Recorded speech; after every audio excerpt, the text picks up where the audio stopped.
spots that you... After 9 months on the road, the children from Avondale Primary School finished their marathon run today around Australia. They haven't really been around Australia, but they have covered the equivalent distance in a way. They cheat a bit by adding together the distance they cover around the school playground each day. And even during the holidays, the children kept clocking up the kilometres. And while they imagined that they were on Highway 1, they could also imagine being in all those different places. To that end, it was a good exercise. We wanted to set a long-term aim for them on the physical fitness side of things, and I thought having a long-term running project, that the children could develop a lifestyle in running and maybe keep fit without sort of it becoming an effort for them. The children believe they have benefited. Keeps you fit and it's good fun running and miss out on schoolwork. You do enjoy it, do you? Yeah, it's good fun.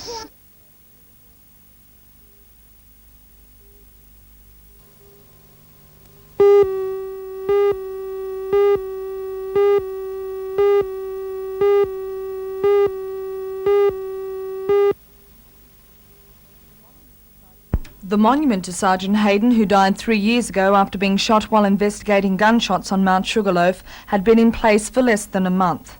The thieves, after failing to destroy the ironstone monument, managed to sever the bolts and carry it away. The robbery was discovered on Sunday night after a phone call was made to Wallsend Police Station. Last night, 4 teenage girls found the ironstone slab on rocks at South Newcastle Beach. The girls say they first saw the monument earlier this week, but didn't realise what it was.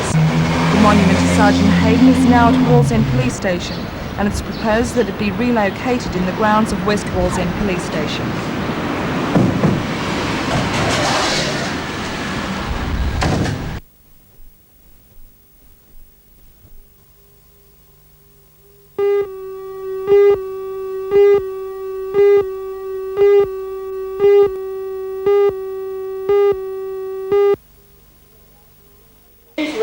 The Colin Chapman Award for Clear Speech is an annual acknowledgement of a broadcaster's ability to communicate through media that is often closed to the deaf, television.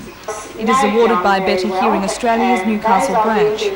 The winner this year was John Lloyd Green of NBN. John won the award from last year's winner, workmate Ray Deneen, by just one vote. Long-time patron of the association and former federal member for Newcastle, Mr Charlie Jones, made the presentation. We'll give you one to remember it by. Congratulations to you, John. John says he's very proud to have received the award. He says it has made him more mindful of the difficulty experienced by the deaf and his responsibilities to them. And indeed I feel very honoured to have received your vote of confidence. It's been great encouragement for me as being the broadcaster that you find, even if I only help you a little bit more. It is a great honour and I thank you very, very much, and I will pursue that. Thank you very much.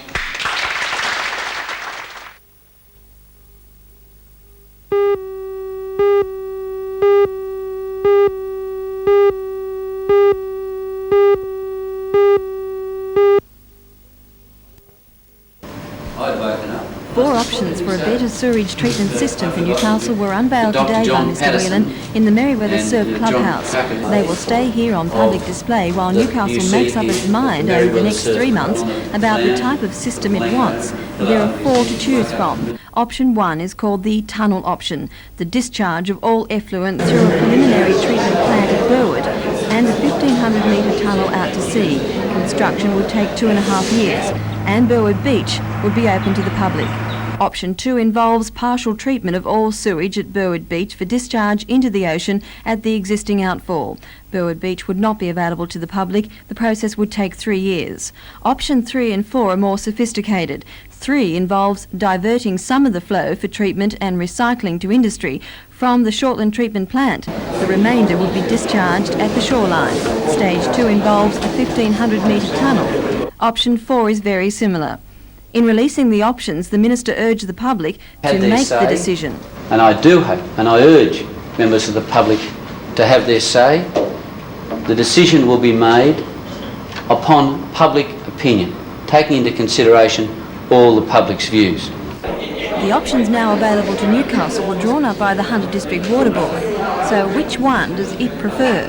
There are 2 or 3 options in the $20 to $30 million group. We think that's about the right price, but they all have different effects on the bathing qualities of the beach and different opportunities for recycling, and we really want to know what our ratepayers think about it. We've got a very open mind. But deep down, 1, 2, 3 or 4? I really don't have a deep down feeling. I don't have to live with this for the rest of my life, and my feeling is the community that pays, the community that lives with it, should be the community that decides what they want.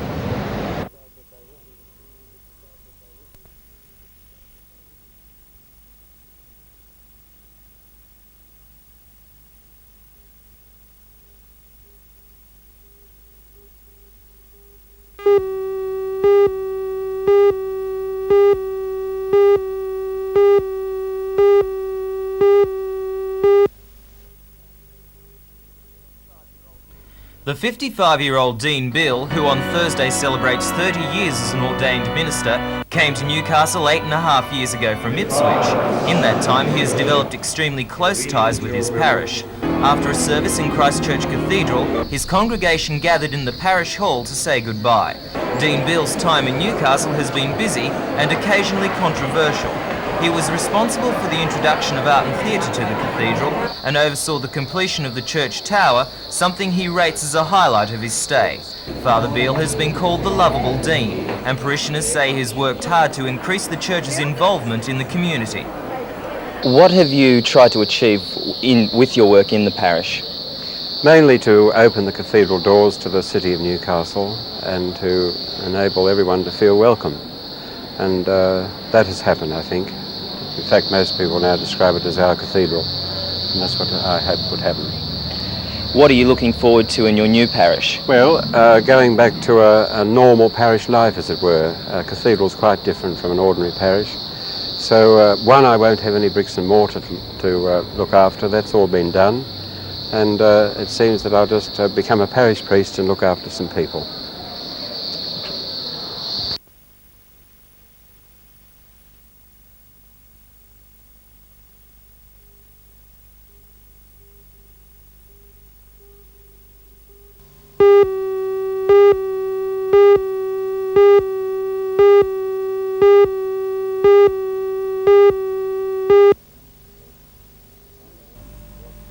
Good morning everyone and welcome. Year after year I've suggested that families should exchange powers of attorney.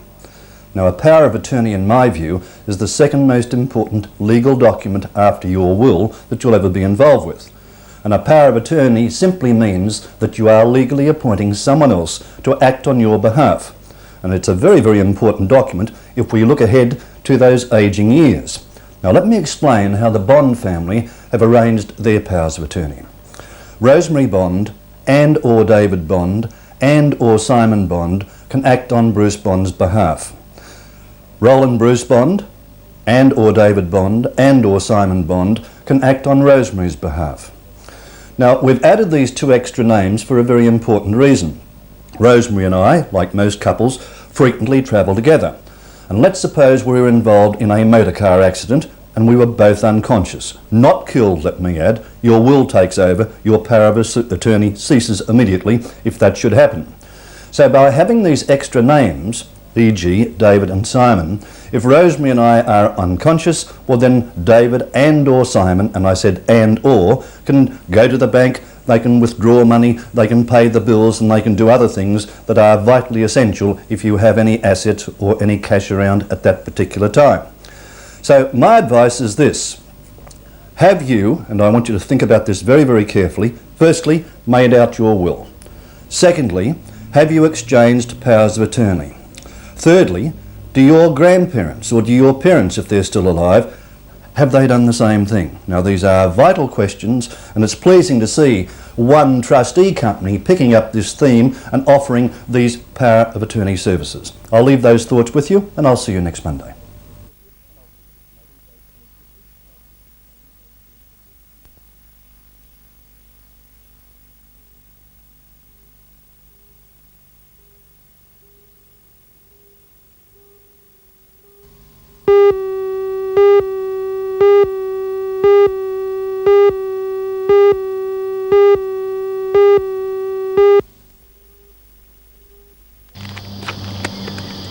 Although Newcastle escaped much of the damage, the Central Coast was not as lucky. 10 houses in the Wyong State Emergency Service District lost all or parts of their roofs when wind gusts up to 100 kilometres an hour lashed the area. We had 41 calls within a 2-hour period, and they range from such things as roofs off houses, trees blown down, power lines brought down. Part of the long jetty in the entrance area was blacked out for quite some time initially too. How many men did you have out on the job last night? We had 17 State Emergency Services personnel, as well as 12 from the Volunteer Rescue Association. At Long Jetty, this large awning was lifted from its supports and transferred to the footpath. Luckily, no one was seeking shelter under the awning when the storm hit. Today, the clean-up began. This morning's sunny weather was a godsend for this Killarney Vale household. All the carpets and furniture were drenched when rain came through the iron roof, most of which had been whipped right across the street. At Budgie Boy, the front wall of the EBC hardware store collapsed when a strong wind gust caught the fascia board. Stock damage alone in this shop has been put at $5,000, not including the cost of repairs to the building.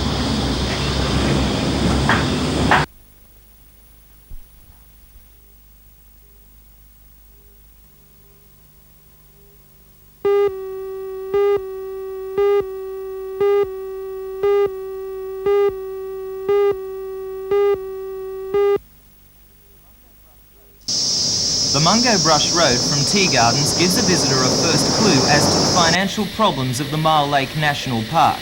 The 15-kilometre road, which takes visitors to these camping grounds around Mungo Brush, was recently graded to remove the ruts and potholes at a cost of $9,000.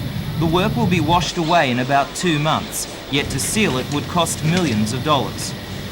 Like most government departments, the National Parks and Wildlife Service are feeling the financial pinch.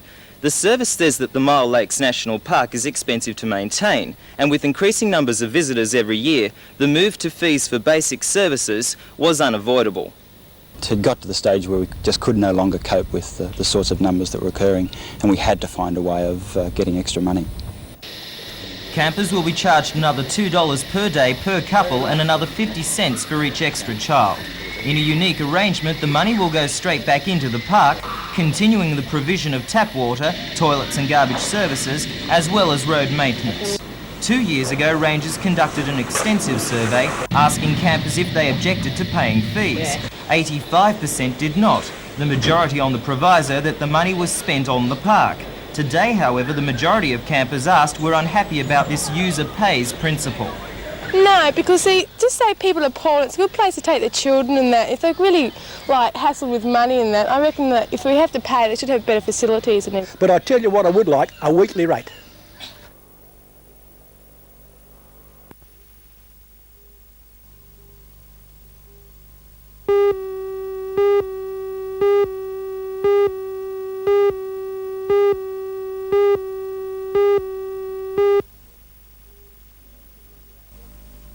Good morning everyone and welcome.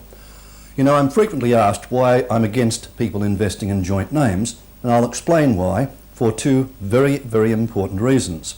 Number 1, tax minimisation, and number 2, complicated death. Now let's take the tax situation. Unintentionally, thousands, tens of thousands of Australians who hold joint investments are paying tax unnecessarily. E.g., the wife may not be a taxpayer. The husband is a taxpayer, yet they still have bank, building society or credit union accounts in joint names. In that situation, if you're honest, and I'm sure that you are, and you include your interest in your income tax return, a third or half or more than half of the interest received by the husband must be included in the income tax return and will be lost in taxation. If, on the other hand, the wife is not a taxpayer, and I stress, is not a taxpayer, well then by making the wife the investor of the family, and once again there must be complete trust, you are legally using the system, and it means that the interest that you're receiving, I'm assuming it will be a fixed interest investment, will be tax-free up to $4,595 this financial year. Now let's take that one step further. Let's also assume that both parties are working. But once again, the husband might be paying 46 cents in the dollar or even 60 cents in the dollar on the top level of income, and the wife's only paying 30 cents in the dollar. I again repeat, it is stupid to have investments in those joint name situations, so my advice would be you invest in the wife's name. She's now losing just 30 cents or thereabouts. If you invest in joint names, you're losing 46% or 60% if you're paying that top level of tax. It's common sense, but it should be thought about. I'll see you next Monday.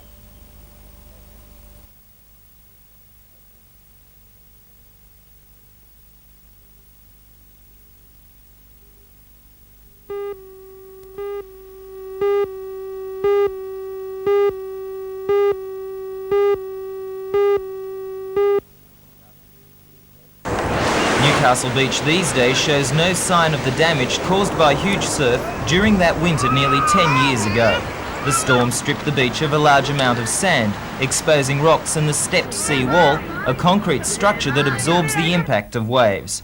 The wall was partly destroyed and Shortland Esplanade also suffered damage. Repairs were completed by 1979, financed by $275,000 from the state government's beach improvement program. Now, with the near completion of the new pavilion and landscaping, the council decided to extend the seawall north and south under the sand a total of 96 metres. When the next big sea comes, the wall will cushion the pavilion from waves and lessen sand erosion. The $500,000 job will probably start by March and will take at least 6 months. The council, meanwhile, is also constructing a wave deflector wall to protect its investment further.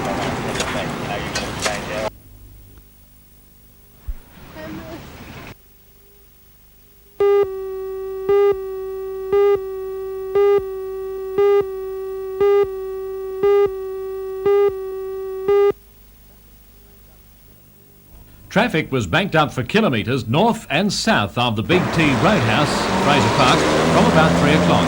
For a couple of hours it was snarled as only a single lane was allowed to crawl through at a time. A man in his 40s was taken by helicopter under the care of paramedical officers to the Royal Newcastle Hospital. He was suffering multiple fractures and possibly internal injuries. His wife and 2 children and the male driver of the other car involved were taken to the Belmont Hospital by road ambulance. All of them are believed to be only slightly hurt. The badly injured driver was trapped behind the wheel of his Valiant station wagon and was freed by members of the Central Coast Volunteer Rescue Squad just as the Westpac rescue helicopter arrived.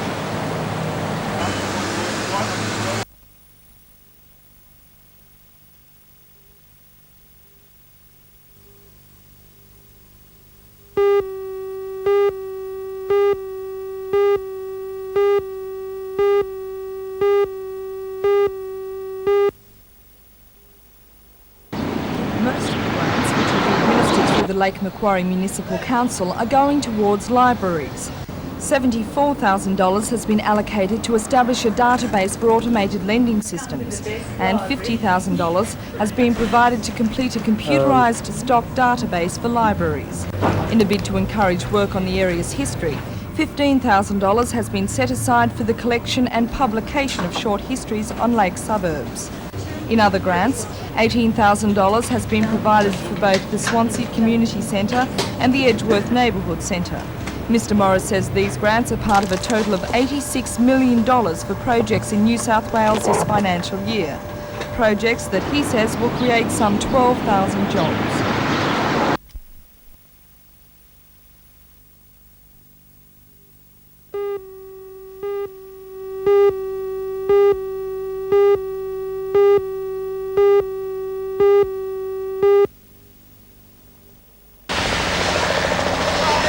Big Dog arrived in Newcastle this afternoon in the NBN News helicopter. Kelly Austin, who will be his co-host on Early Birds, took the opportunity to show him the sights. As the helicopter made its way into the city, Big Dog was treated to a bird's-eye view of the local beaches. For the new star, it was certainly a spectacular entrance. As the helicopter flew past, hundreds of people stopped what they were doing to welcome him into town. But seeing the city from the air wasn't enough for Big Dog. From the helicopter it was into a car and around to King Edward Park, where he made friends with a family of picnickers. He was also fortunate enough to meet 2 other Early Birds personalities, Super Hubert and Professor I. Bungle.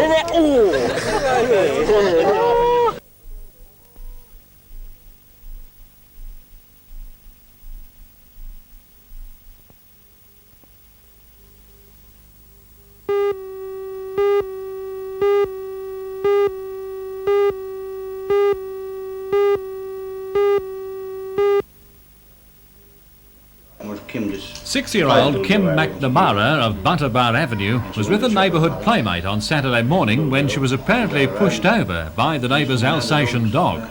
The dog then proceeded to bite her about the head, inflicting severe lacerations requiring 55 stitches. Today she was looking reasonably bright, considering her so recent ordeal. Dad, Noel McNamara, is concerned about the attack but not bitter. I'm a dog lover, and but you know, I was very, very hurt and dirty on the people at first. I actually would have liked to see the dog destroyed, but then again, as long as they get rid of the dog out the road or it can't harm any other children, I think it'll be the main thing at the moment. That may very well be happening anyway. No one was home at the neighbour's house today, and it's believed the family will be moving soon to a property up past Kempsey. The owners of the 9-year-old male Alsatian have been reported to authorities by the police for keeping a savage dog and with keeping an unregistered dog. The matters will be proceeded with by summons.